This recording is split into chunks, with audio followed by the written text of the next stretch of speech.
natakot yung una na baka kamuhian ka sa role mo? Okay lang.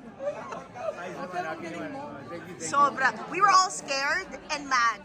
Really? Yes. What was the best message that you got online?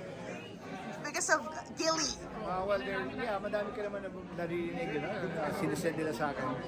Kasi nag-cut off, pag may showing ako, I cut off talaga from Oh, okay, parang okay. okay lang, but friends would send me and natutuwa sila, nagalit na galit daw sila, inis na inis sila, which means it worked, so it worked. So I'm just happy. I'm just happy for the results also.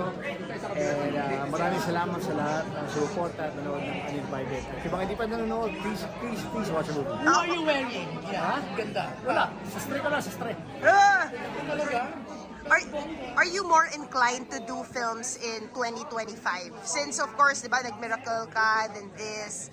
Of course, you had with the one with Julia as well. But with MMFF, are